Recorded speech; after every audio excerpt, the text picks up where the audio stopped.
إما ملتك مظلوم، إما ملتك مظلوم، إما لقلها مو عالم الدنيا اشتكي عداي مني لقلها مو كزدوست.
ئەتوانم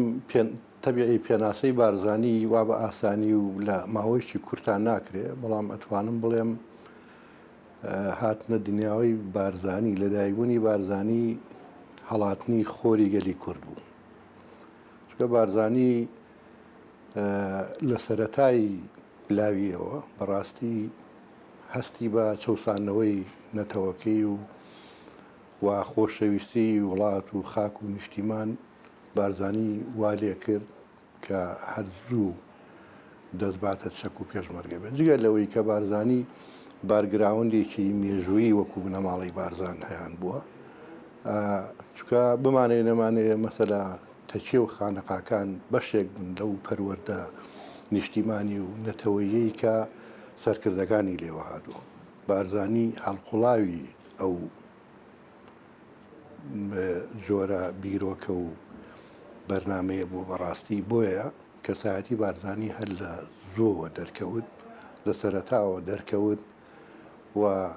خەبات و تێکۆشانی بارزانی دوای ئەو خۆناغا بەڕاستی زەرورەتێکی مێژووی بوو. هەر زووش ناحەزانی کورد درشیان بەوە کردبوو کە بارزانی داهاتوو قائیدێکی گەورەی کوردە، سەرکردەیەکی گەورەی کوردە، بۆیە هەر لە سەرەتاشەوە دەست بەسەر کرا، لە تەمەنێکی کەمە بارزانی دەست بەسەر کرا و لەو کاتەوەی کە بارزانی دەستی بە خەبات کردو و چەکی هەڵگرتووە هاوشانی تێکۆشەرانی بارزان، کەسایەتی بارزانی دەرکەوتووە و وردە وردە سەرکەوتووە. ئەتوانم بڵێم یەکێک لە ناسراوترین سەرکردەی کورد بارزانی بووە. یعنی کەسێک بووە شۆڕش گێڕترین مرۆڤ لە سەدەی خۆیان بارزانی بووە و وشیارترین سەرکردەش بووە. بۆیە هەستی کردو بە چەسانەوەی میلەتەکەی و لەم ڕوانگەیەوە دەستی داوەتە خەبات و تێکۆشان و بارزانی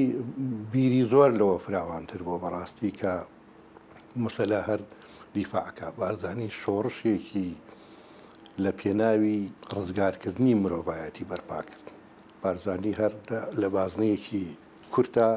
خەباتی نایەکرد. بارزانی هەر کەسێک لە هەر مرۆڤێک لە هەر شوێنێک ئەگەر زۆڵمی لێ بکرا بارزانی ناڕەحەتی پێگەشت پێویست دیفاعی لێ بکە و ڕزگاری بکەم. بۆیە ئەو کەسایەتی بارزانی هەرزوو دەرکەوت و ئەوە بوو کە لە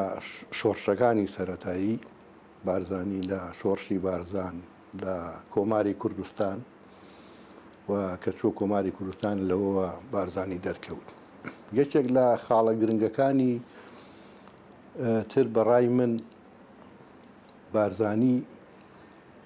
پارتی دموکراتی کوردستانی دامەزران لەوەی کە هەموو ئەو قۆناغانەی شۆڕشی بڕی بوو، هەموو ئەو شۆڕشانەی کە ناوچەیی بوون بەڕاستی کە دوای دوشمنانی کورد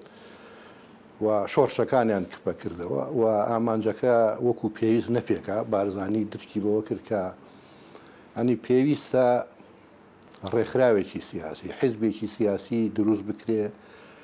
و هەموو ئەو تێکۆشەرانە لە چوارچێوەی ئەو ڕێکخراوە حیزبەیە کۆ بکرێتەوە. فعلەن ئەمە بیرۆکە و بەرنامەی بارزانی نەمر بوو کە پارتی دموکراتی کوردستانی دامەزران و هەموو ئەو بیر و بۆچوونە جیاوازانە لە چوارچێوەی پرۆگرام و پەیڕەوی ناوخۆ و لە چوارچێوەی پارتی دموکراتی کوردستانە جێ کردەوە. ئەمە وەکو قۆناغی دەستپێک و شۆڕش کە هەموو ئەو ناخۆشی و نەهامەتیانەی بەسەر گەلی کورد هاتووە، هەموو ئەو شۆڕشە ناوچەیانەی کە کراوە بارزانی بەشێک بووە لە ڕاستکردنەوە و بەشێکی هاریکاری گەورەی پاڵپشتی ئەو شۆڕشانە بوو کە دروست کراون. بەڵام دوای ئەو قۆناغی کەی دروستبوونی پارتی دموکراتی کوردستان هەلەوە سەرچاوی گرتووە لە کەسایەتی و تێکۆشانی بارزانیەوە دروست. بارزانی ڕەحمەتی لەو بنەماڵەیە بووە کە هەمیشە لەو بربەرەکانیە ئاوارە و دەربەدەریان زۆر بینیوە، ئاوارە و دەربەدەریان زۆر دیوە کە کاتێک بارزانی ئەبێ لە دایک لە سز نابێ لە دایک، یعنی لە سز نابووە، نەک لە سز نابێت بە مناڵەکەی لە سز نابووە. یعنی ئەوان ئەو کاتە هەل لە وەکو بنەماڵە دەست بەسەر بوون، شۆڕشیان کردووە و دەست بەسەری بوون، شۆڕشیان کردو ئاوارەش بوون، شۆڕشیان کردو، یعنی بنەماڵەیەکی شاز بوون لە کوردستانە. ڕاستە زۆر بنەماڵەی تر وەکو تیرەکانی تر وەکو کورد لە هەر چوارپارچەی کوردستانە کە تۆ باسی شێخ عەبدولسەلامەکەیت و دوای شێخ ئەحمەد و باسی پێشەوا قازی مەحەمەدیژەکەی، باسی شێخ مەحموودی ئەمیریژەکەی، باسی ئیسماعیل خانی سمکۆ ئەکەی، ئەمانە هەمووی شۆڕشیان کردووە. بەڵام شازی ئەوە بەڕێی خۆم و واشە مێژوو شازی ئەم بنەماڵەیە بارزانەکان لە شێخ عەبدولسەلام و بۆ شێخ ئەحمەد و بۆ بارزانی ڕەحمەتی و بووە، ئەمان نەپسراون لە شۆڕشەکە، ئەمان هە بەردەوام بوون. یعنی شخصیات بۆ شخصیات، کەسایەتی بۆ کەسایەتی شۆڕشەکەی بەردەوام بوو. وەکوتم ئەو شۆڕشانی کە بووە لە ڕۆژهەڵات و لە ڕۆژ ئاوا و لە باکوور و ئەمانە شۆڕش بووە، بەڵام کە ئەو کەسایەتیە ئەو شۆڕژیە نەماوە قەتع بووە. بە دوای ئەوە هیچ شتێک نەبووە کە بڵێ بە دوای یەکاوێ. بەڵام بارزانی ڕەحمەتی دوای شێخ ئەحمەدی بارزان ئەم دەرکەوتوو بووە، وەکو لە مناڵیەوە و لە بوونی و لە مناڵی و سێ چوار ساڵیا لە سند و لە ناخۆش و ناڕەحەتیا بووە، بەڵام هەستێکی بۆ دروست بوو هەرەوەنە کە فامی کردوتەوە کەوتۆتە سەرخۆ، هەر کەوتۆتە سەرخۆ لە مێژووە دیارە لە 12 ساڵیە چەکی کردوتە شانی و کەوتۆتە بربەرەکانی، لە 16 ساڵیە سەرۆکاتێکی قووەتێکی کردووە، بەرەو شۆڕشی دەرسیم چووە بۆ هاوکاری شۆڕشی دەرسیم لە تورکیا، بۆ هاوکاری شۆڕشی مەچنوێری خۆمان شێخ مەحموود نەمر، بۆ هاوکاری شۆڕشی قازی مەحەمەد کە بۆ بە حکومەت و ئەم یەکێ بۆ لەو قاعیدە جەنەڕاڵ لەو قاعیدە گەورەکانی کە هێزی سەربازی ئەم بەڕێوەی بردووە. بەرزانی مەزن لە بنەماڵەیەکی ئاینی کوردپەروەر لە دایک بووە. ئەو کاتێک کە لە دایکە بێت لەسەر کوردایەتی و لەسەر شۆڕش دژی ستەم و بێدادی گیراون دایکی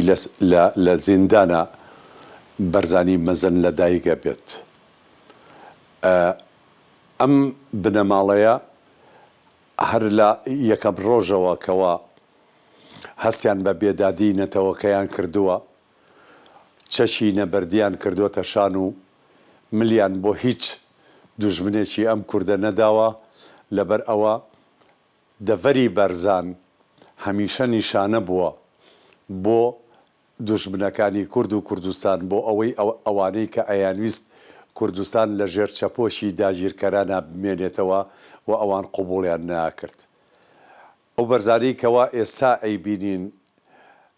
ئەو دەڤەرە هەزارەها جار سوتاوە، هەزارەها جار وێران بووە، هەزارەها جار تووشی نەهامەتی و جینۆساید بووە، بە هەزارەها ئینسانی بەڕێزی ئەو بنەماڵەیە و ئەو دەڤەرە و ئەو بیر و باوەڕە و ئەو ڕێبازە هەموویان لە پێناوی کورد و کوردستانە لەو دەڤەرە سەریان ناوەتەوە،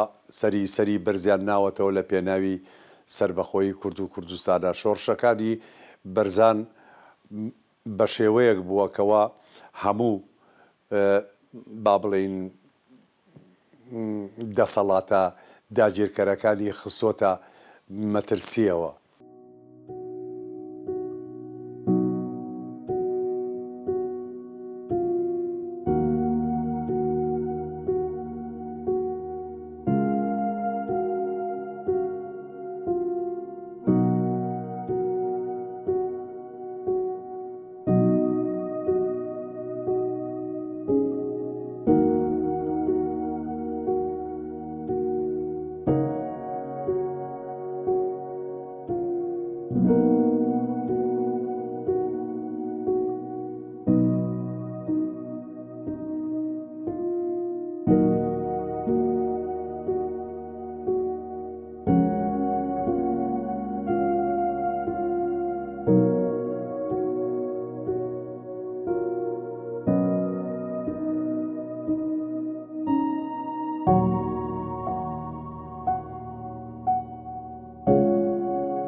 بارزانی هەرەوەنە دەستی چەکی گرتووە، ڕەمز و شێوەکاری قیادی تیا بووە، وەکو سەرکردەیەک دەوری بینیوە بەو تەمەنەوە. ئاخر خەڵک کە خۆی دروستکات دروستی نەکەن، خۆی دروستکامە زۆر موهیمە. ئەو خۆی بووە مەسەلا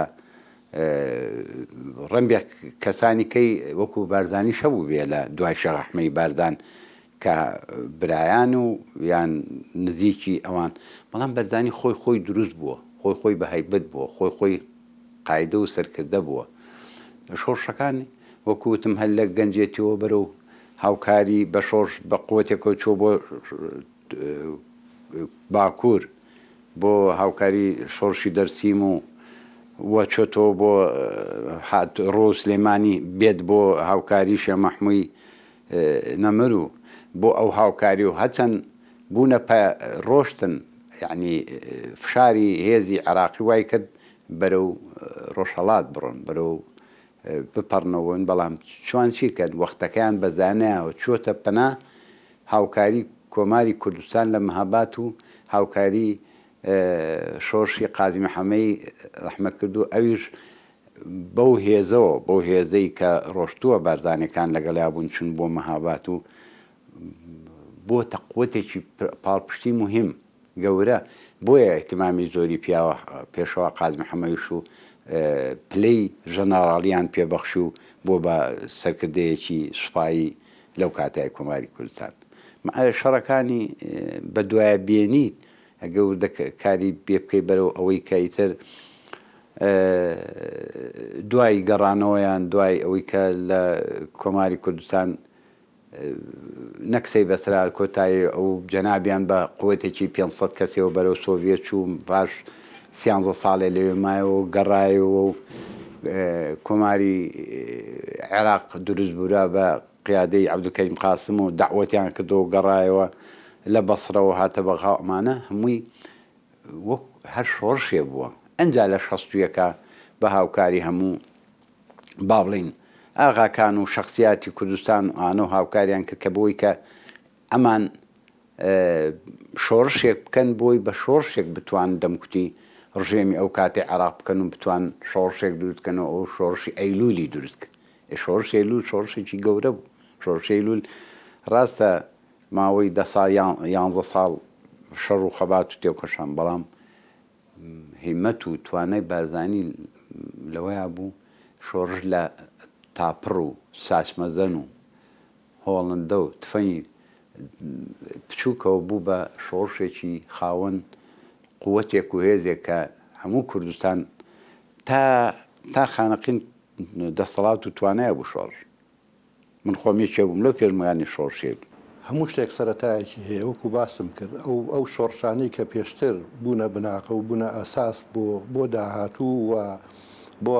دروستبوونی پارتی دموکراتی کوردستان دواتر هەڵگیرسانی شۆڕشی مەزنی ئەیلول ئەو شۆڕشانە یەک بە یەک بوونە ئەساسێک و بناقەیەکیان داڕش کە بارزانی پشتی گەورەی هەبوو لەمەیە چکە خۆمان نەزانین بارزانی بە فریای ئەرمەنەکان کەوت بارزانی بە فریای کۆماری کوردستان کەوت بارزانی بە فریای شۆڕشی شێخ مەحموودی حەفید کەوت بارزانی هەموو ئەم قۆناغانەی تێپەڕان بەڵام وەکو وتم ئەوە کاریگەری و بە تەئکید ئەساسێک و بناغێکی قایمی دانا بۆ قۆناغێکی کەی دەستپێکردنی شۆڕش بۆیە من ئەڵێم لێرەوە مەسەلە دامەزرانی پارتی دموکراتی کوردستان بیرۆکەی بارزانی نەمەر بوو و لەو چوارچێوەیە بارزانی توانی شۆڕشێکی سەرتاسەری دروست بکە بە هەموو پێکهاتە بە هەموو ئەدیانەکان بە هەموو چین و توێژەکانەوە کە شۆڕشی مەزنی ئەیلول بوو 14 ساڵ ئەم شۆڕشە بەردەوامی کێشە کەسایەتی بارزانی لەمەوە سەرچاوی گر ئەو شۆڕشە دەستکەوتی زۆر گەورەی بەدەستێنە بێ لەوەی کە هەموو خەڵکی کوردستانی لە دەوری شۆڕش کۆ کردەوە و لەگەڵ ئەوە قۆناغی گەورەی بڕی ڕێکەوتن نامەی 11 ئازار یەکێک لەو دەستکەوتانە چکە ئەگەر سیرکەین سەیری مێژووکەین بەڕاستی خۆناغ بە خۆناغ ئێمە ئەمانە ئەم پێشکەوتنانە هاتوو دەستپێک وەکوتم ئەم شۆڕشانەی سەرەتا لە ناوچەی بارزان لە کۆماری کوردستان شێخ مەحموودی نەمێر ئەمانە کە دروست بوون شۆڕشی ناوچەیی بوون و ئامانجەکەیان گەورە بوو بەڵام ناحەزانی کورد لەبەرەوەی ئایدۆلۆژیایەک نەبوو لەبەرەوەی فکرێکی سیاسی نەبوو نەتواندرا هەموو چین و تێژەکان کۆ بکرێتەوە بۆیە ئەو قۆناغە تێپەڕی هاتە قۆناغی دوای ئەوەی کە پارتی دموکراتی کوردستان دامەزرا و شۆڕشی ئەیلولیش بەرپا بوو شۆڕشی ئەیلول توانی وەکو دووبارەی ئەەکەمەوە 14 ساڵ خەبات و تێکۆشان لەسەر تاپایی کوردستان هەر چوار پارچەی کوردستان تێکۆشەران لە هەموو لایەکەوە هاتن تەنانەت لە خواروی عێراقەوە هاتن کریستیانەکان هەموو چین و توێژەکان و ئەدیانەکان مەسیحیەکان هەموو شەهیدیان داوە قوربانیان داوە بەشدار بوون لەو شۆڕشەیە بەڕاستی ئەمە کەسایەتی بارزانی بوو توانی ئەم قۆناغە بێنێتە پێشەوە کەسایەتی بارزانی بوو چکە بارزانی بەڕاستی من ئەڵێم بە ئاسانی پێناسە ناکرێت بارزانی دوورمەودا ئەیڕوانی و چۆن ئەڵێ تموحی بارزانی زۆر لەوە زیاتر بوو بۆ ڕزگارکردنی مرۆڤایەتی بۆیە بارزانی عەدالەتخواز بوو مرۆڤ دۆست بوو بەڕاستی ژینگە دۆست بوو ینی هەموو ئەمانە لە خەسڵەتی بارزانانی ینی ئەو کللتورە جوانەی بارزانی خۆشەویستی بۆ خاک و وڵات و نیشتیمان کە ماوەتەوە ئەمە ئەساسی ئەوە بۆ بەڕاستی کە شۆڕشی ئەیلول بەو گەورەی و بەو قەبارەیە بتوانێت دەستکەوتی گەورەی مێژووی بەدەست بێنێ ڕێکوتنامەی 11 ئازار بەدەست بێنێ کە پرچەکترین و دڕندەترین ڕژێمی ئەو سەردەم چۆک پیادا بدە بەڕاستی دا بۆیە زۆر لە چۆنەڵێ خەڵکی کەی غیرە کوردیش سەرۆکی وڵاتان باسی کەسایەتی بارزانیان کردووە لەو چۆنەڵێ لەو بازنەی پێوەری کە عەدالەتی و خۆشەویستی نیشتیمان و لێهاتووی بارزانی لەو کاتەیە باسییان گەوە زۆر لە نووسەران و ڕووناکبیرانی کەی غیرێ کوردیش باسی ئەم کەسایەتی بارزانیان کرد بۆیە ئەمە لە خۆ دروست نەبووە بەڕاستی وەکوتم لەو پێگە قایمەی بارزانەوە هێناوێتی ئەم پیاوە کە وەکو ناسراوترین سەرکردەی کورد کە دەرکەوتووە بارزانی نەمەتوانێتی هەموو ئەو قۆناغە سەخت و ناهەموارانە تێپەڕێنێ و بتوانێت دەستکەوتی گەورەی مێژوویش بەدەست بێنێ بۆ قۆناغی داهاتوو ئامادەی بکا و بیاتە دەست گیری داهاتوو. شۆڕشەکانی بەرزان چاوی نەتەوەی کوردی کردەوە و چاوی ئەوانەی کردەوە کەوا وایە نەزانی کەوا ئیتر ژیان کۆیلایەتیە بە کۆیلایەتی خۆیان ڕازی بوون بەڵام بەهۆی شۆڕشەکانی بەرزانەوە ئینسانی کورد فێری ئەوە بوو کەوا داوای ئازادی بکە داوای سربەخۆیی بکە داوای ئەوە بکاکەوە وەکو ئینسانێک بژی لە وڵاتەکەی خۆیە لەبەرەوە بە هەموو نەوعێک با بڵین دوژمنایەتی ئەم بیر و باوەڕە کراوە بە هەموو نوعێک هەوڵیان ناوەکەوە میلەتی کورد هەڵخەڵەتێنن شۆڕشەکانی بەرزانیش ببیانەوێ بە هەرچی نوعێ بێ کۆتایی پێبێن و دایمرچێنەوە بەڵام لەگەڵ ئەوانە هەر هەمووی ئەو هەوڵ و تەقەلاییکەوە ئەکرا بەرابەر بەوەی کەوە بەرزان بخەنە ژێر ڕشێفی دەسەڵاتی ناوەندەوە هیچ وەختێک بۆیان نەکراوە چونکە مەسەلەی خستنە ژێر ڕشێفەوە یعنی کۆیلایەتی یعنی لێسەنەوەی ئازادی لە ئینسان و لە تاشی کورد لەبەر ئەوە ئەو شۆڕشانە هەمیشە بەردەوام بووە و ئەوەی کەوە بە هەموو نوعێک لە هەموو کاتێکا دەرفەتی ئەوە وەرگیراوەکەوە ئەم با بڵین ئەم ڕێبازە پیرۆزە بەرەو سەرکەوتن بگێنن.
خۆی ئەو کەسایەتێ بارزانی ڕەحمەتی دروست کرد چونکە بارزانی کە دروست بووە و کەوتە شۆڕش و سەرکردایەتی بەوە سەرکردایەتی دروست کرد کە هەموو سفاتەکانی قیادی سەرکردەیی تیا بوو هەموو سفاتەکانی تیا بوو لە عەدالەتی لە خەمخۆری لە دڵسۆزی لە سیاسەتمەداری لە کۆمەڵایەتی لە یعنی بۆ نمونە یەکێ بووە ئەوەی کە من بیستومە کە شەستەکان هاتوو بۆ منطقەی پێنجێن و ئەو منطقانە هاتوو بۆ منطقان بۆ چی هاتۆ بە قوتێکی زۆرەوە ئەخر ئەو وەختە سیارە نەبووە بە هەر چۆنێ هاتوێ لە خەتی ئێرانەوەات بیان لە حدودەوەات بێ بە قوتێکی زۆر و گرتوۆتە منطقەی پێنجێن من بە ڕەحمە بێ کاک میرزا سابیر بۆیە جەرامەوە ئەو هەموو هاتنە دەوری نزیکی مانگە ماوەتەوە لە سنووری شلێر و ناوخوان و منطقەی پێنجێنوانە هەموو هاتنەکەی بۆ چی بووە بۆ هاتن بۆ هەڕەشە بۆ لە زۆردارەکان لەوانەی کە ویستویانە بەسەر جوتیارەکانە زاڵ بن بۆ هەڕەشەیە کاتووە کە بە ڕەحمە بێ میرزا سابیر جێڕای و تێمانزانی زۆرە مێنێتەوە و بۆ شتێکی مەهیمەیەشی گەورە بەرامبەر ڕژێم بکرێوان وتی هەموو هاتنەکەی لە ئاخریا جەولەیەکی کرد بە هەموو شلێر و ناوخوان و منطقەی پێنجێنە لە ئاخریا کۆی کردین و هەموو شۆخا و ئاغا و شێخ و هەموو ڕئیس عەشیرەت و ڕئیس تیرە و تایفەکانی کوتی تێزانی من بۆ چی هاتووم من بۆ هاتووم بیستومە غەدرەکەن لە چینی تەبەقەی هەژار و جوتیار و ئەو تەبەقانە بەڵام وەڵڵی جارێکیکە ببیستمەوە غەدر لە خەڵک بکەن غەدر لە میلەت بکەن غەدر لە فەقیر و ژار بکەن غەدر لە جوتیارەکان بە پەنجەی خۆمتی هەتا پەنجەی هەردوو پەنجەی هێن کرد بەو پەنجانە چاوتان دەرێنم ئەمە زۆرە ئەمە قاعیدە ئەمەیە سەرکردەی ڕاست دوای وردە بە پێ بێی چەند وەخت ببڕی بێیت بۆ ئەوەی متابعەی میلەتەکە بکەی غەدری لێ نەکرێ ئەمە یعنی زۆر سادە بووە لەگەڵ مناڵێکە لەگەڵ پێشمەرگەیەکە لەگەڵ بنەماڵێکی شەهیدا یعنی بەپی ئەو تەمەن و ئەوەی ئەو کەسەی کە بەرامبەرێتی قسەی لەگەڵاک ئێبت ئازایەتی ئینکار ناکرد لە ئازادی ئازا بۆیە توانیوێتی ئەم شۆڕشە بەردەوام بکە و ئەم دەورانە ببینێ و لە ڕۆژهەڵاتەوە بۆ ڕۆژا و ڕۆژئاوا بۆ باکوور بۆ باشوور و ئەمە گاڵتە نییە بە هەموو کەسێ ناکرێ ئەوانەی کە بڵین نووسەران و ڕووناکبیرانی عەرەبی و غەیرە کوردی ئەوانش دەرەوە کەسایەتی بارزانیان یعنی لە ئاست ئەو پێگە گەورەی کە بارزانی تێیپەڕاندووە و جەمال عەبدولناسر ئەو وەسپی بارزانیەکە کە کەسایەتی بارزانی چەند بەهێزە تەنانەت لە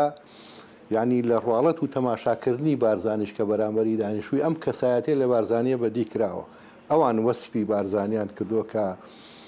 ینی چۆن داکۆچی کردووە لە نەتەوەکەی لە وڵاتەکەی لە نیشتیمانەکەی و چۆن داکۆچی کردووە لە مرۆڤایەتی وەکو وتم بارزانی بیرروبۆچوونی بارزانی زۆر لەوە فراوانتر بووە کە لە بازنەی نەتەوەی کووردا بجوڵێتەوە تموحی ئەوە بووە هەموو مرۆڤایەتی ئەگەر لە هەر شوێنێک بێ ڕوبەڕووی چەسانەوە بێ بارزانی ئازاری پێگەیەوە ڕزگاریکە بۆیە وەسپی بارزانیان بەو جۆرە کردووە کە یەکێک بووە لە ئەمە هەر ئەوان یەکێک بووە لە ناسراوترین سەرکردەی کورد لەو قۆناغی خۆیان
بارزانی نەمر لەو پێگە و کەسایەتیەوە هاتوۆتە پێشەوە بۆیە ئەو کللتورە جوانەی هەمیشە لەگەڵا بوو بۆیە بارزانی عەدالەتی کۆمەڵایەتی یەکێک بووە لە ئەوانەی کە بارزانی پیادەی کردووە کە ئەڵەی خۆشەویستی وڵات و نیشتیمان بە تەکید هەموو ئەمانە ئەگرێتەوە هەموو ئەم لایەنانە لایەنی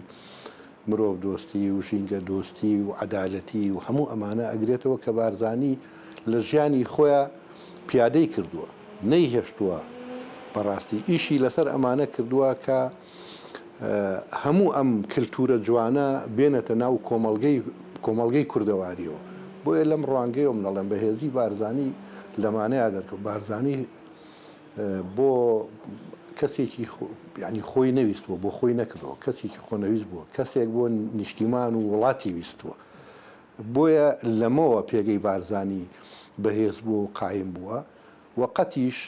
قەتی سازشی نەکردووە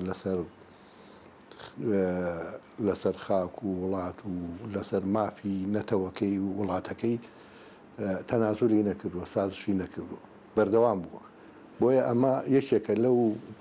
نقطە بەهێزانەی کە بارزانی نەمر بۆ ئێمەی بەجێهێشتووە ئەو کللتور و ئەو مێژووە جوانەی کە بارزانی لەسەری ڕۆشتووە و هێناوێتی بۆ ئێمەی بەجێهێشتووە ئەگەر ئێمە لە داهاتوو وەکو پارتی دیموکراتی کوردستان بەردەوام بین لەسەر ئەم کللتور و ڕێوازەی بارزانی بە تەکید ئێمە ئایندەمان ڕوونە و لە پێناوی تەبیعی وڵات و سەرکەوتنی وڵاتەکەمانە حتمما ئێستاش کە جەنابی سەرۆک پیادەی هەموو ئەو کللتورە جواناناکە پیادەی هەموو ئەو ڕێچکە و ڕێبازەی بارزانی نەمرەکە و دڵنیام لەوەی ئەو قۆناغە سەختانەی کە بڕیمان و دەستکەوتی گەورەی مێژووی بارزانی بۆ گەلی کوردی بەدەستێنا دڵنیام لەوەی لە ئایندە قۆناغی دوای ئەوە باسی بکەین مەسەلا ڕیفراندۆم و هەوڵدان بۆ سربەخۆیی کوردستان ئەوە یەکێکە لەو ئامانجەنەی کە بارزانی نەمر ئیشی بۆ کردووە شۆڕشی بۆ کردو خەباتی بۆ کردووە ئێستا وردە ئەوەیەتە پێش من دڵنیام چۆن قۆناغەکانی پێشترمان تێپەڕان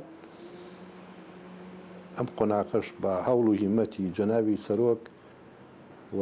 بەهێزی و کەسایەتی جەنابی سەرۆک بارزانی تێئەپەڕێنین بە قۆناغی باشتر و ئایندەی باشتری چاوەڕێی گەلی کوردستانەکە جەنابی بارزانی توانە و سیاسەتمەدارێکی گەورە بوو بەڵام زروف و زەمان وەکو ئێستا چۆن جەنابی سەرۆک مەسعود بارزانی کە چەند بەتوانە و بە تااقەت و سیازمەدار و عادل و هەموو شتێکە بەڵام کۆمەڵی شێشەمە شاشی لێتە بەڕێ دووەلیە ناتوانین لێ دەستی دووەل دیارە ئەو کاتەش ئێمە زۆر بە قووەت بووین یعنی هەتا لە شۆڕشی ئاخری شۆڕشی ئەیلول لە 1975 خەریبوو نیمچە حکومەتێ بووین یعنی کۆمەڵی وەزارەتمان دروست بوو وەکو ڕێگەوبان و ئاوەدانی و ئەمانە هەبوو مدیریەتەکان ئامەکان هەبوو یعنی نیمچە حکومەتێک بووین پێ بارزانیەک عادەتی کەشی هەبوو یعنی گەورەترین سەرکەوتنی بەدەست بێنە بەڵام یەشێک شەی نەبووە بریندارێک نەبێ ئەو بیری لەوە کردەوە کە ئێمە چونکە ئینزار کراوە لایەن شایەنەوە کەیتە دەرگاکانمان لێ داخرێت بە تەنها بریندارێکی ناتوانین وەرگرین لێتانین ئەمەی لا زەحمەت بوو کە شۆڕش بکەین و شەڕ بکەین بریندارمان نەبێ شەیدمان نەبێ بە قووەتێکی خوان هەیە لەوە ینی نابن یعنی ناڕوخێن ئەوەیە لە سەرتاوتم کە شێخ عەبدولسەلامی بەرزان هاتووە شێخ ئەحمەدی بارزانی ڕەحمەتی و ئاوا دەست بە دەچواتۆتە جەنابی سەرۆک مەسعود بارزانی ئەمان ناڕوخێن ئەمان هەر بەردەوام بن هیمەتی جەنابی سەرۆک مەسعود بارزانی و کاکدیس لەوەیا بوو چۆکیان دانەیە ڕێڕەوەکەیان گرت هەوڵیان نا تا گانیانەوەی کۆنگرەی نۆی پارتی دیموکراتی کوردستان لە دوای چەند مانگێک دوایەوەی کە جەنابی بارزانی وفاتی گرتیان و جەنابی سەرۆک مەسعود بارزانی هەڵبژێرا بە بارزانی لەبیر ناچێت چونکە ئێمە هەر لەسەر ئەو ڕێگە و ڕێبازەین ئەوە تا ئەو ڕێبازە پیرۆزەی ئەو ئەفکارە و کردوانەی کە جەنابیان لەو کاتایانیان کردووە جەنابی سەرۆک مەسعود بارزانی ئەی با بەڕێوە ئێمەش هەمومان لەسەر ئەو ڕێ و ڕێبازە پیرۆزین کە بەڕاستی قوتابخانەیەکی گەورە بووە، ڕێبازێکی پیرۆز بۆ ڕێبازێکی گەورە بوو. ئەگە بە وردی بچیتە ناویەوە، ئەگە هەموو هەواڵێک بە وردی بچێتە ناو ڕێبازی بارزانیەوە، بەڕاستی مەدرسەیەک و جامیعەیەکی گەورەیە بۆ هەموو لایەک.